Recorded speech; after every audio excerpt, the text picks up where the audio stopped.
Hey, of all the things I missed on the Pastors of Pain podcast, it's this jam. Did you listen to it while you were on your sabbatical? Hey, you need to check what do they call that? What's the thing where you look at all like where it's being played? Yeah, we can see the countries. Check out Bosnia-Herzegovina and Ireland and Florida. We've definitely had Irish listeners. Oh, you got more? You had one more last month. 3 episodes. I keep running into people. There was a lady here a couple days ago from Guthrie who was like, "I love your show."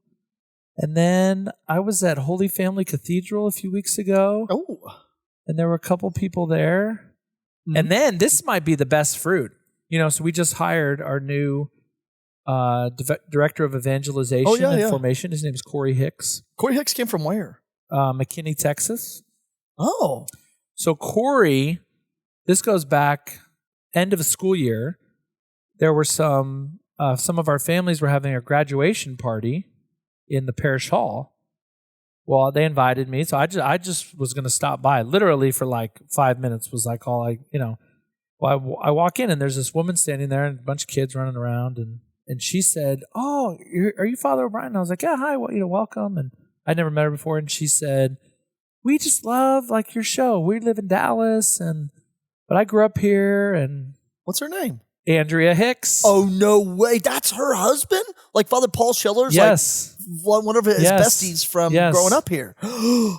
Yeah. Stop. So she listened to the show, so that kind of kept her connected to the Catholic world here. And she has friends and, she's real good friends with the Shooties and that whole crew. Oh. But anyway, that was like the podcast was the bridge that allowed Andrea to introduce herself to me. And then that conversation then led to Corey applying. And isn't that here we are. Beautiful? And in Corey Hicks's first week, the day he started, which was Tuesday we had 6 people already signed up for RCIA, and now we have 25. I'm sorry, what? That must be a mistake. He's just getting after it. Are they AI people? Who? AI people? Artificial intelligence, sort of people like he's created them and they look like you can't give sacraments to a robot? A robot. Or a computer or an animal. Computer generated creature. Yeah. Anyway, so it's awesome. Anyway, that's just little fruits. Okay. Little fruits of the podcast. Wow. How is your new building? In the words of Nacho Libre, it's fantastic. My favorite movie this summer is Puss in Boots: The Final Wish. Amazing. I'm gonna go back and watch all of them. Who's your famous fearless hero? Oh my gosh, it's just Antonio Banderas does an amazing job. If you ever we should watch it tonight. Is it a cartoon? Yeah, it's an animated movie. Oh, David will like that. Our seminarian. It's a nurse. It's all nursery rhymes, so it's like, Little Jack Horner and the 3 Little Bears and stuff like that. Anyway. Okay. Yeah. So I was thinking I would watch that. I'd give you a half hour. Oh, it is hilarious. Prepare to laugh your noggins off. Anyway, I guess I just probably like the accent. I love Hispanic accents, especially like when you get people from the frontera. Oh my gosh. Because then I start talking like them when I'm speaking There's Spanish. A funny video I saw the other day, and it was like when if a family, so it'd be like a Spanish speaker, Spanish is their first language, but they're speaking in English, of like how different stores are spelled. Like when I talk to a Spanish speaker, if they're talking about Walmart, they call it Walmart. So it'd be like WALMAR, Walmart. Yeah. Or like Burger King. Burger King. Anyway, they just like the city of Tulsa. But they spelled it out like phonetically. Anyway, it's very funny. Yeah, I funny this summer when I was here in Confessions in Medjugorje, because I always make fun of Spaniards with their lisp, and then España, and these Spanish people would like, "Hay confesiones de esta noche," and I was like, "Sí." And they thought you were from Spain. And they thought I was like, habla español de España. I was like, no, hablo español de It'd be the Mexico. equivalent of somebody like walking up to you in English with like a British accent, and you respond with a British accent. You know, and they're like, "Hey, what part of England you from?" You're like, "You're from England." Nah, I'm from. No, I'm from Oklahoma. You know what I found funny about just about cultural things is when I was hanging out with these Irish folk, traveling with them, and I showed them pictures. They're like, "So where have you been?" That doesn't sound like an Irish accent. They would ask me where I'd been, and I showed them pictures, and I said, "Well, this is Yorktown Williamsburg battlefield. It's where the British got beat and they got whooped." So I send pictures to all my British friends on the 4th of July that says, "The colonies thank you for this great territory. If you would like to come back, we have some tea in the river, plus all your battleships and some cannons." And the Irish people were like, "What?" I was like, "Oh yeah, I mock British people every year." And because they've had 500 years of history, 500 years of oppression. And they've never really beat the British at anything because it's Ireland and they don't have a big army. So they got a kick out. That's really funny. They got a kick out of that. Anyway, just I was asking you about your building. Oh my gosh. 5 minutes ago. Oh yeah. Hey, anyway, yeah. Oh, you know what? I would say that there's something really beautiful going on in the church in America. Texas A&M just dedicated Brand theirs. new church. Yeah, Just our bishop was there. Just over a month ago. A beautiful, incredible church. K-State dedicated theirs this past, what was that, February or March? I love that the church at K-State is called St. Isidore's. Well, it was originally the patron saint of farmers. Well, it was originally called. It's got a name of a Jesuit priest. And it was like Saint something, and it was named after a Jesuit missionary priest. And then at some point in time, the pastor named it Saint Isidore's. Can we do that? We can just change the name of our parish? Well, they didn't know. I mean, it just like, over a 30-year period, the name had just sort of crept out. I can't remember the name of the Jesuit. Anyway, so all along the central United States, called the flyover states, we've built these beautiful churches that are not. I mean, yeah, lots of them. Because when you were designing yours and building yours, you went around and visited. Yeah, Nebraska. We went 31 other Catholic student centers. Yeah, I'd been to. It's cool. In a 6-year period, it's I think there is on college campuses, a lot more people are paying attention. Yeah, to this age group, which is vital. Mm-hmm. A lot of, as you say frequently, a lot of people leaving. Oh yeah, the church as high school and college students.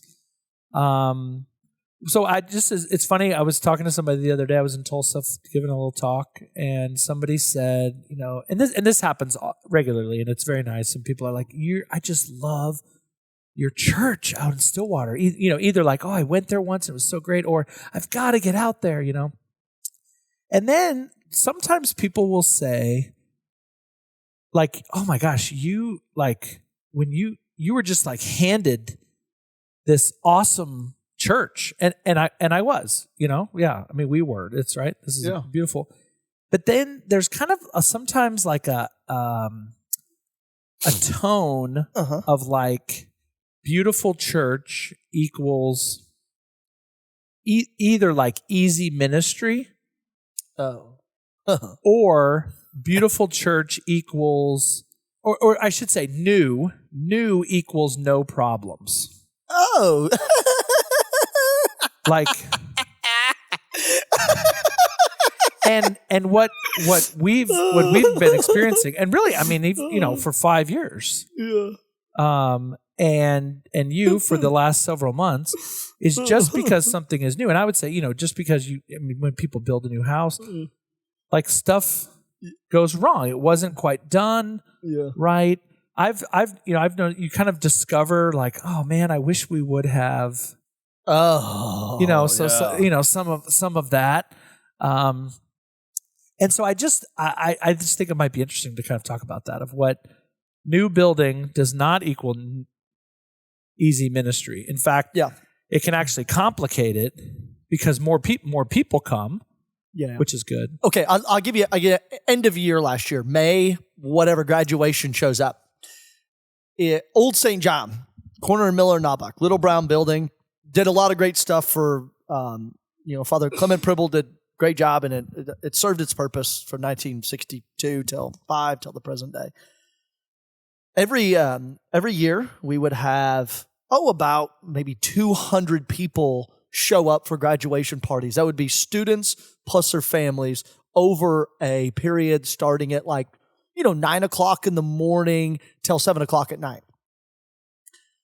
At the late morning graduation, we had somewhere between 3,000 and 5,000 people out in front of our church. Yeah. Taking pictures in front of the doors, sitting on the lawn, hanging out, sitting on the retaining wall, taking tours of the building.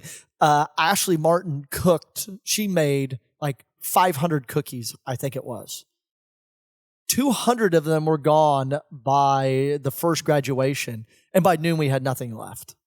All the drinks. And she was like, oh, okay, I need to go find some more stuff to cook and more cookies to make. Anyway, it was just stuff like that is, yes, there's this boom of ministry. And it's we didn't expect that to happen. And so, which is also beautiful because more people are wanting to use the facility and wanting, Army ROTC called us up and was like, we have no place to do our commissioning ceremony. Oh, and we that's nice. And we have all these Catholics. Is there any way we could come over and do our commissioning ceremony at St. John? We're like, yeah, we got this big hall. Come on over. You're university associated with us. So there's those things like that. And then what? And then our stairs came off. And the stair company couldn't figure out why the stairs wouldn't stay down. Came off? What does that mean? They peeled up. And the conclusion they finally made was, we think the batch of glue that we used on these stairs exceeded the temperature that is prescribed on the outside of the bottle. Oh, no. So that if it was stored in an environment, and they had gone through dozens of tubes of this stuff, and they're finally we think the whole box is bad. So just things like that. And, we had a piece of roof fly off this summer and landed in the Casa Mia parking lot. And, Dr. Bill Ryan, who's our building manager, scooped that thing up and got the people to put it back on. Scooped it up? Oh, yeah. I guess they How put far did it go? I don't know. It landed over in the parking lot. Glad it didn't hit somebody or punch a hole through a car window or something like that. Yeah. On the bottom, it should say not responsible if becoming a flying object or something like that. I think it's just assumed. Oh, yeah. Yeah. So, it's hard. Oh. And in some ways, in your case, you built that, and here, we've done it to ourselves. Yeah. It's not, every building has its difficulties. Yeah. And so I just think it's in a perspective that I think people need to hear, that a beautiful building is actually hard to maintain. Yeah. Because so many people visit, so that means more people. That's great. But then there's also, I think, added pressure to maintain it. If people are coming to your building because they like what it looks like, yes, then it needs to look good. Uh-huh. And that means that, landscaping, there's the trash been picked up. We just did we spent a week just painting inside. The hallways had been nicked up. Uh-huh. We painted in the nave. Lots of places where where people you're mopping, people and you just bump into stuff and chairs, and we're constantly changing out lights, all of that stuff. And then last week we painted the parish hall. Just places where, and we've only been in. You might say, "Gosh, you've only been in there 5.5 years. Why do you have to paint already?" Well, because every week there's thousands of people. Yep, that's coming through. I just think it's something that people don't. Yeah, maybe just people don't think about, and not that they have to. They should. Yeah. I don't want my parishioners worrying about the paint. I tell them we're painting. Just don't touch it. Yeah, that's it. Don't touch but it. But it's just. I think it's just something that people don't always think about. Kind of building maintenance. which I think on a new building can even be more difficult. Yeah. And if you don't have an endowment for maintenance, like we had a $2.5 million endowment raised. And then the building. You built that into your building budget. Yeah. So our building was 18. And so we had raised 22 million. So we had our $2.5 million endowment plus a cushion if prices went up. Well, prices went from 18 to 20 to 22 to 24 in 5 days. 18 to 24 million in 5 days during COVID. And then it went from 24 to 30 in a 4-month period. And so like our maintenance endowment was gone and we had to raise the difference between 22.5 and 27.4 So million. could you not have a maintenance endowment? Yeah, we do. It's $20,000. Oh, okay. It's okay. Seed. It went from 2.5 million to 20,000. So that's kind of some seed. Yeah. I mean, we just put money in it. We just keep. And what is that money for? Fixing all the equipment on the building. Fixing things. Okay. Yeah, because all this stuff's going to break, and there's 72 lights in the ceiling now, and they're all going to go out at about the same time. Well, you think? Yeah. I know. Yeah, it's fun. I mean, here we have it all the time. You know, I during mass I notice things. You know, or just as I walk around, I know. I pick up a lot of trash. I kick bugs out the door. There's been a lot of bugs lately. But it, I if I see a light out, I take a picture of it, and then I get out a big ladder. No, I'm just kidding. I do not. I'm afraid of heights.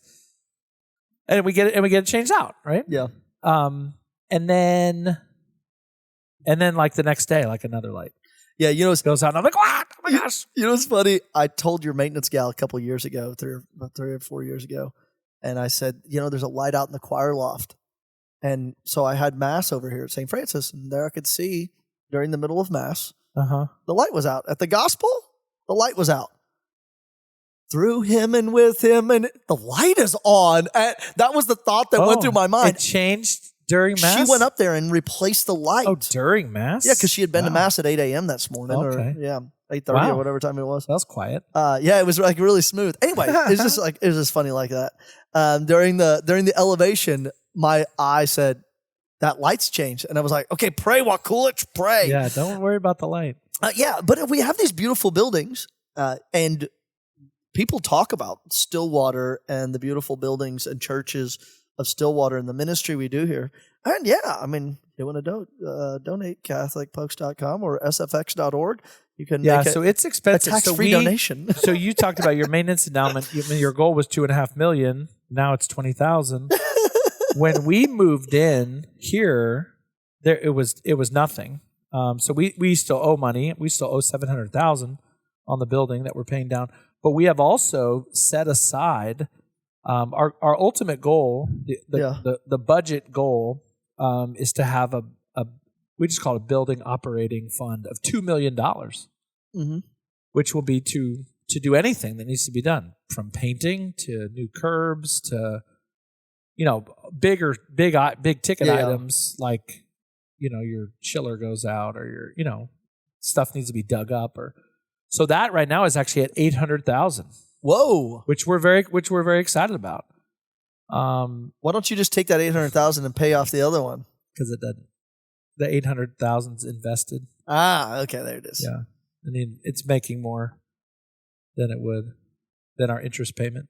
Oh yeah, sure. Yeah. Okay, yeah. So our goal is to get our debt to zero. Yeah, and our building maintenance to $800,000. Yeah, I mean I still have a little. I mean even when I got back here, I would have like nightmares about St. John, about like the humidity level. Like when we originally started this, we came up with a decision not to put a dehumidification system in the building. Oh. And I think that was an error because our equipment is hooked up. Like the train equipment has the dehumidification equipment in it, so we can just turn it on. Like it's going to cost us some money it can't just turn it on. But what does it do? It takes moisture out of the air? Takes moisture out of the air. So we came to the understanding that the AC units would do that. They would pull moisture out of the air. but they didn't do it at the rate that was needed. Oh. And so with a high level of moisture, but not only this summer, when it rains here, it gets super humid. It does. And so we just have some humid. I mean, for I don't know, a month and a half, some doors wouldn't close. Oh, yeah, we've had that. We've had that going. Yeah, new buildings just so we have some swells. Yeah, we have some little radio controlled RF things that tell us the humidity level in the certain parts of the building. So like right now in the Hoftorium, there's like 2 big doors won't shut. We had to do when we moved in. There were humidity issues, and it had a danger. It didn't, but it had a danger of possibly affecting the wood. So we have all this. I mean, different from your place. We have all this wood everywhere, and it's awesome and beautiful. All the statues. Yeah, and the humidity level has to be a certain thing, or that will both crack, swell, and crack, and so we got all that figured out. We actually had a humidity issue while you were gone in our attic in the house. What? We were sitting. It was a Thursday night, and we were sitting here, and Father Healy took the trash out, and basically almost slipped on the floor in our little mud room here, our laundry room. And there was water coming from the ceiling, and we were like, ah. And we went up in the attic. So our attic has a dehumidifier. Yep, that's right. Over in the corner. But all of the pans, the pans were full, and it was dripping out. Oh yeah, and came through.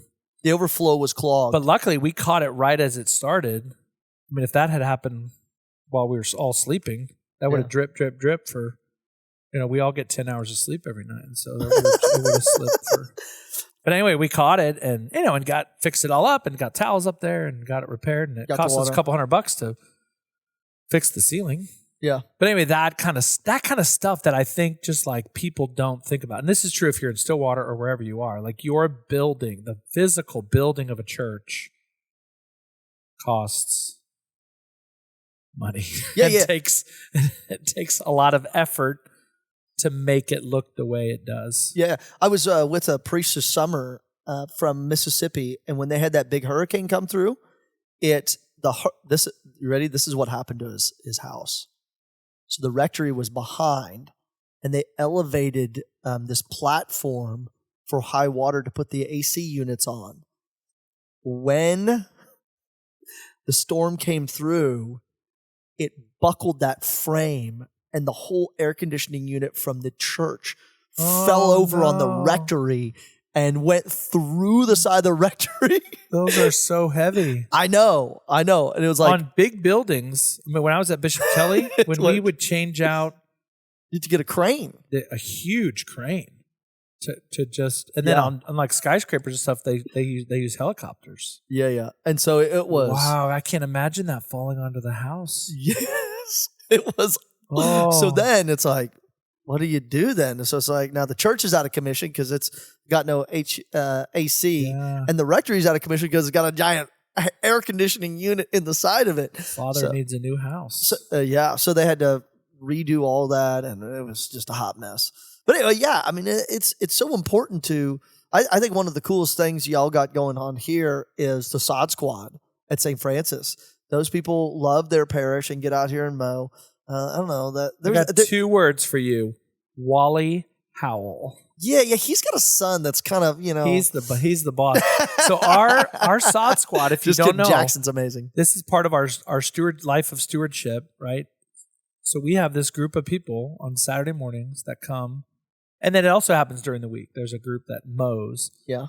So when you look at our landscaping, which I think is very nice, so all the lawn mowing, all the edging, all the flower beds. Yep. We don't pay for any of that. That's beautiful. And I don't know. I'd love to get it all figured out. I mean, I bet that group saves us. I'm going to say $50,000 a year.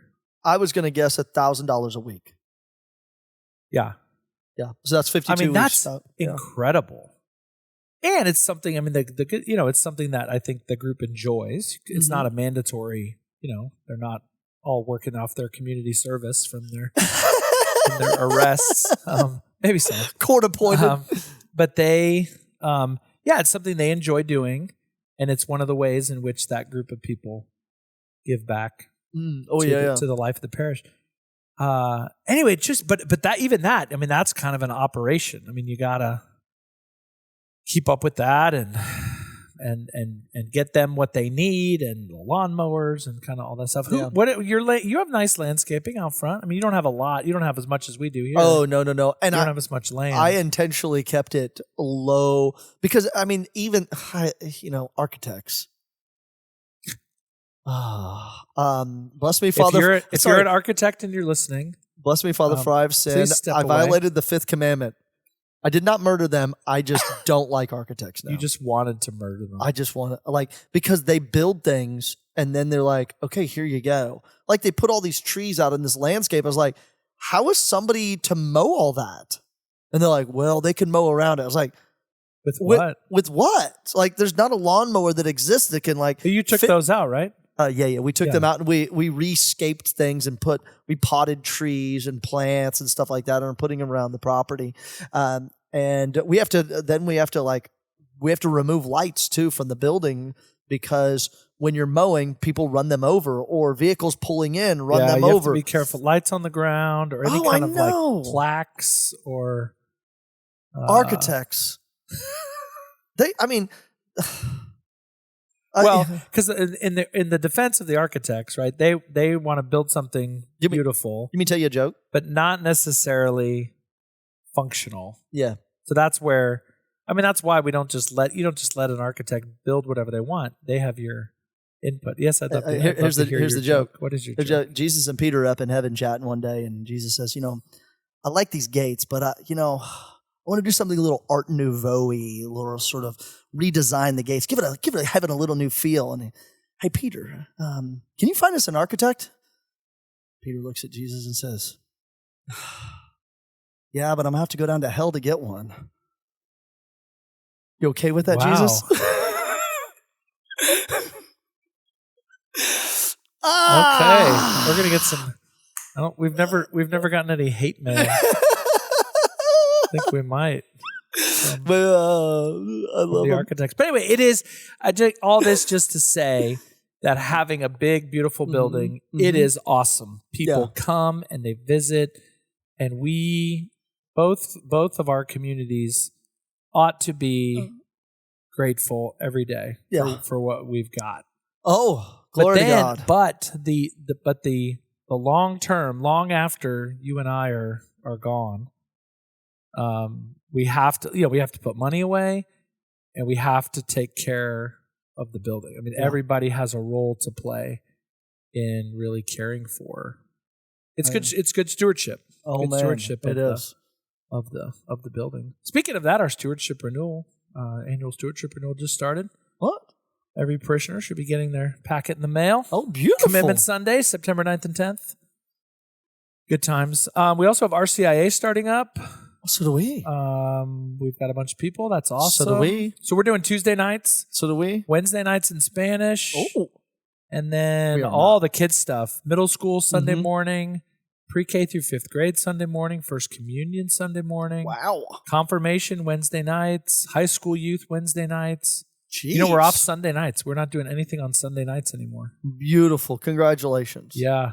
That's I have a student supper on Sunday nights after 5 o'clock. Mass and dinner. You're different. You're different than us. Yeah, we're encouraging people to have people over, pray in their homes, and have people over. And Sunday night after mass for dinner, and have people over. That sounds beautiful. Yes, we're working on it. I like it. We're getting there.